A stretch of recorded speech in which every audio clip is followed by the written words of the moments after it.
నమస్తే అండి. Welcome to మాధవీయం, ఒక పిల్లల డాక్టర్గా. Covid cases on the rise. ఇండియాలో కోవిడ్ కేసులు పెరుగుతున్నాయి. రకరకాల స్టేట్స్ నుంచి ఇన్ని కేసులు డిటెక్ట్ అయినాయి, అన్ని కేసులు డిటెక్ట్ అయ్యాయి అని న్యూస్ పేపర్లో న్యూస్ వస్తున్నాయి కదా. So what should we know about it? Especially what should my parents, the children need to know.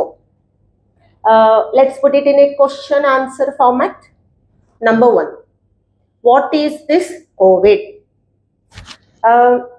మనం ఇంతకు ముందు 2020లో వచ్చిన కోవిడ్ గుర్తుపెట్టుకుంటే కనుక సెకండ్ వేవ్, థర్డ్ వేవ్ చివరిలో ఒమిక్రాన్ వేరియంట్ వచ్చింది కదా.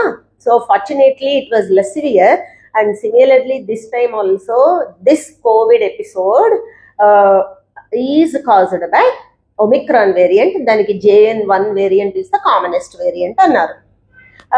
ఈ ఒమిక్రాన్ వేరియంట్ తో ఏంటయ్యా సౌలభ్యం అంటే, one good thing about it is not very dangerous like the delta variant. Okay, so that is one reassuring factor to all of us. So Covid కేసులు పెరుగుతున్నాయి, Omicron variant, and fortunately it is not very dangerous. Okay, so అలా అయితే మరి ఈ కేసులు ఎట్లా ఉంటున్నాయి అంటే కనుక, ఒమిక్రాన్ వేరియంట్తో ఓన్లీ ఇబ్బంది ఏంటంటే ఇట్ ఈస్ హైలీ కంటేజియస్. అంటే ఒకళ్ళ నుంచి ఒకళ్ళకి ఇదివరకటి కోవిడ్ లాగా ఇది కాఫ్ డ్రాప్లెట్స్, అంటే మనం తుమ్మినప్పుడు, దగ్గినప్పుడు దగ్గరగా ఉండే కాంటాక్ట్స్కి అవి వాళ్ళ మొహం మీద, చేతుల మీద పడి అండ్ త్రూ నేసల్ పాసేజెస్ వెళ్ళి ఇది ఈజీగా స్ప్రెడ్ అయిపోతుంది virus. Number 2, as we all know, this COVID virus stays alive on our hands, లేకపోతే ఆర్టికల్స్, మనం ముట్టుకున్న కళ్ళజోళ్ళు, ఇలాంటి వస్తువులు, మొబైల్ ఫోన్స్, ఇలాంటి వాటన్నిటి మీద కూడా ఈ కోవిడ్ వైరస్ కొంతసేపు పడిన తర్వాత యాక్టివ్గా ఉండి it can cause disease. So ఈ ఇన్ఫర్మేషన్ ఎందుకు మనకి ఉపయోగం అంటే కనుక, ఇది హైలీ కంటేజియస్ కాబట్టి క్రౌడెడ్ ఏరియాలోకి వెళ్ళినప్పుడు ప్రాక్టీస్ మాస్క్ వేసుకోండి, and hand hygiene. So preferably మనం పక్కన పెట్టిన శానిటైజర్ని తీసి హ్యాండ్ హైజీన్ ప్రాక్టీస్ చేయాలి.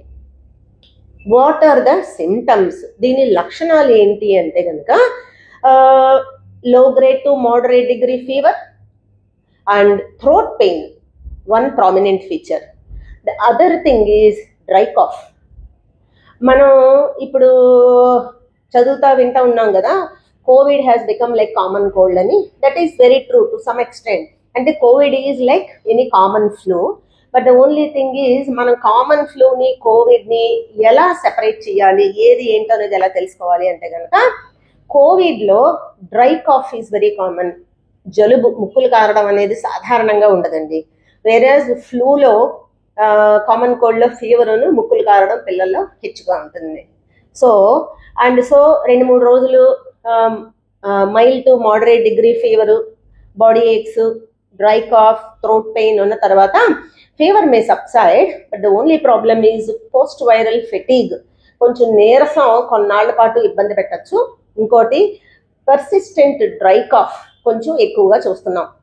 అంటే జ్వరం అన్ని తగ్గిన తర్వాత కూడా ఒక వారం 10 రోజుల వరకు dry irritating hacking cough may be there.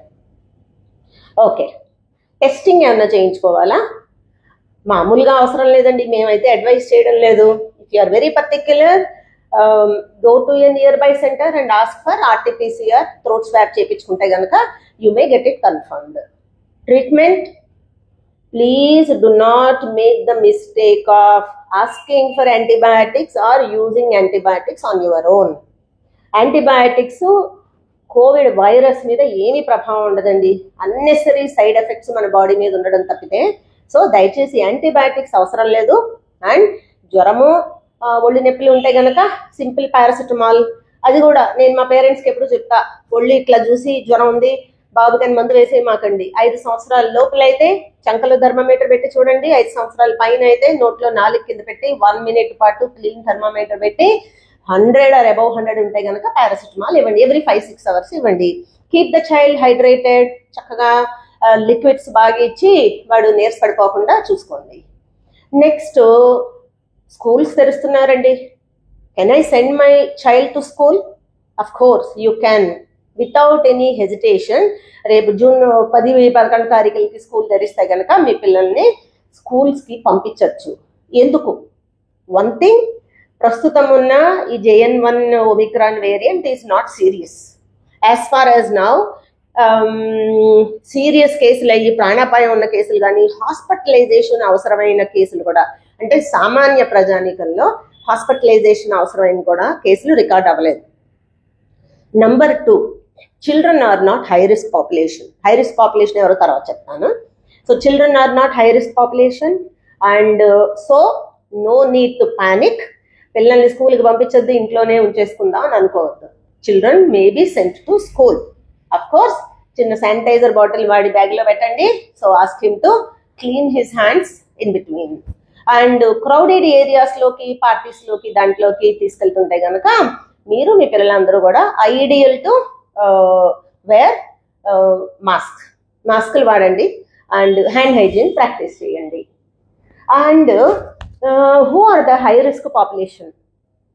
Above 65 years of age. ఇంట్లో కనుక senior citizens above 65 years of age ఉంటే కనుక వాళ్ళు, next chronic diabetes, chronic hypertension and immunosuppressed individuals, అంటే కొంతమందికి అవయవ మార్పిడులు, కిడ్నీ ట్రాన్స్ప్లాంటేషన్ అలాంటివి జరుగుతాయి, లేదా పోస్ట్ క్యాన్సర్ ట్రీట్మెంట్స్. వీళ్ళందరికీ బాడీలో ఇమ్యూనిటీ తగ్గించే ఇమ్యూనోసప్రెసివ్ మెడిసిన్స్ మీద ఉంటారండి. వాళ్ళు they are at high risk. So వాళ్ళని ఈ కోవిడ్ బారి పడకుండా చూడాలి. ఎట్లా? అవాయిడ్ క్రౌడెడ్ ప్లేసెస్, బయటకు వెళ్తే మాస్క్ తప్పనిసరి, హ్యాండ్ హైజీన్ తప్పనిసరి. అండ్ ఒకవేళ లక్షణాలు కనిపిస్తే కనుక ఎర్లీగా వాళ్ళకి టెస్టింగ్ చేయించండి. అండ్ ఈ senior citizens and other high risk పాపులేషన్స్కి ఈ JN1 వేరియంట్కి vaccine is available in some places. If it is available, మీ జనరల్ ఫ్యామిలీ ఫిజిషియన్ సలహాతో అది అవైలబుల్గా ఉంటే కనుక వేయించుకోవచ్చు. What else? Vaccine if available. So the points I want to impress upon are this Omicron JN1 strain is less serious, highly contagious, and then no testing in all circumstances usually, no antibiotics, simple paracetamol, increased fluids, and then children may be sent to school and avoid crowded places and practice masking and hand hygiene. Thank you so much. Madhaviyam, Pillal Doctor.